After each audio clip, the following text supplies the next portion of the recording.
Welcome to the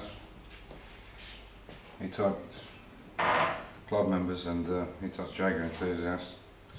Just want to put another little video up of we're trying to get it waterproofed in here. And the normal situation is you use these rubber strips and then cut them to length, and then they sit inside that lip.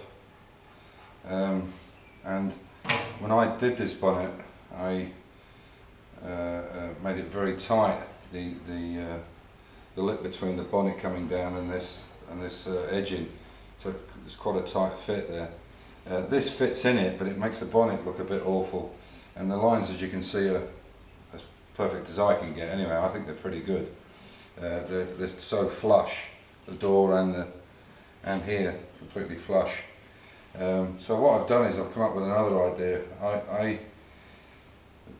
I'm not a stickler for it has to be 100%, concourse, and I'm not interested in showing the car, so I'd rather make it work correct rather than it look like it came out of the factory. I'm not interested in that. I want it to run well and I want it to work well and stop water and any debris going inside near the battery. And what I've come up with, I'll show you now. We're going to England for the E-Type club meeting, where I did a 3-year restoration, live restoration in the magazine. I did an article every month, and so obviously the guys want to see it. There are a couple of little things that I need to sort out. Unfortunately, the temperature gauge in the car, which is brand new, is not working. It's going off the scale, and actually the engine itself is running well. It's not overheating. I've done 200 and something kilometers in it. I went on the motorway yesterday at 140 kilometers an hour, 150 kilometers an hour. I did about, I don't know, 20, 25, 30 kilometers or something, and no problem at all. And the temperature is really sitting around 84. Bearing in mind this has got Evans coolant in it, which it does run a little bit hotter than normal water, but it's so much more protection for the engine because obviously there's no corrosion, there's no pressure. You can take the radiator cap off when it's when it's hot and nothing, and the top and bottom hoses, or all the hoses you can squeeze. There's no pressure in them, so it's much better. So I've decided not to go with this, and I've put some sponge rubber in, which I'll show you, and you can have a look and see what you think. But what I'll do first is I'll show you how the seals look. I think they look better, but I'm sure there's a lot of people who are E-Type aficionados would disagree. But anyway, so I'll show you what I've got. So yeah, so as you can see, I think you're going to agree those lines are pretty good. I'm pretty sure they're as good as Eagle gets them, or CMC, and they're charging 250, 300 quid an hour or whatever it is.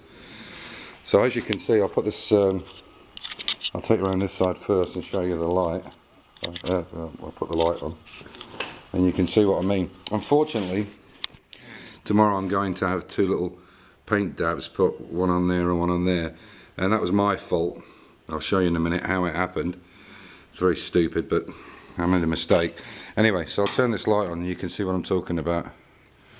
So if you see there, I've got the original rubber, which is the one that goes across the top, and then what I've done is I've put sponge in there, and you can see how it's trapped it very nicely, and you don't end up that that horrible thick rubber in here, and that should suffice. And I think it looks nicer, in my opinion. Anyway, I'll take you around the other side and then show you what I mean. And you can see it's the same thing. Hang on, sorry, the light's not very good. You can see there, hang on, I'll put it over the top. You can see there it's a nice fit all the way. Yeah, and it should stop any rain getting in there, and it's not doing any harm. So what I'll do is I'll take it up and I'll show you. So, and you can see there the door, lovely on 2 clicks, even shuts perfect. Anyway, so I'll have to go around and do the other one. It's the trouble with working on your own. You're around the car like a yo-yo. You can see the hood's up.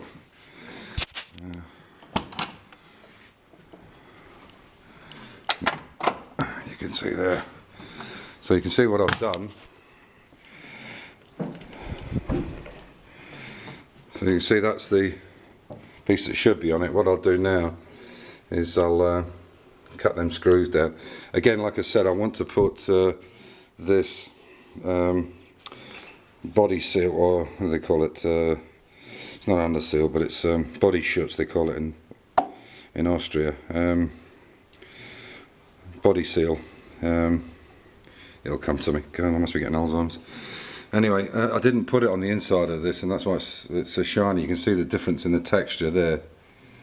So I'm going to have these done in the winter with the bonnet, because there's a little issue with the bonnet.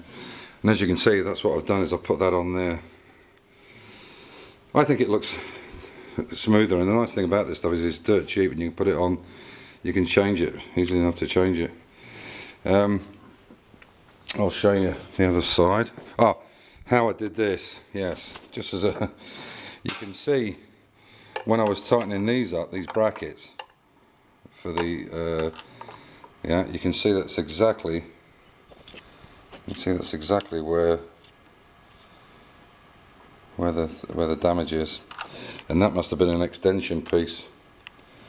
Anyway, it's done now. It'll be done properly in the winter when I take the bonnet off and get repaired. And again, you can see here, that's all one piece going all the way down. I think it looks neat. I'm sure a lot of people would disagree with it, but anyway. But one of the things I did want to show you is, if you see this when it comes down, look how close this gets. It's unbelievable how tight that is. You can see there. Watch it, it looks like it's going to hit. You can see it looks like it's just going to hit, and it's fractional when it comes down. It's unbelievable.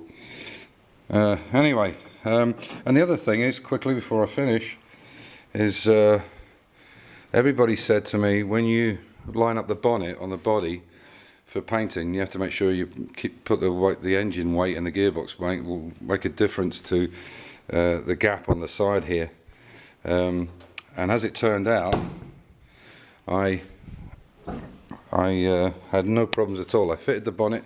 I pre-fitted it when the car was being painted, put the engine and gearbox in, and made absolutely no difference. So maybe with some cars it does, maybe with others it didn't, but I did leave the hinges on.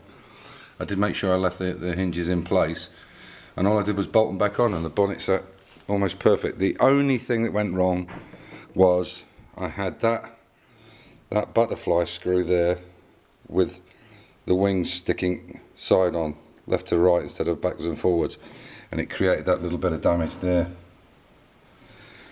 So it just shows you how everything is so tight under there. Anyway, thanks for watching in.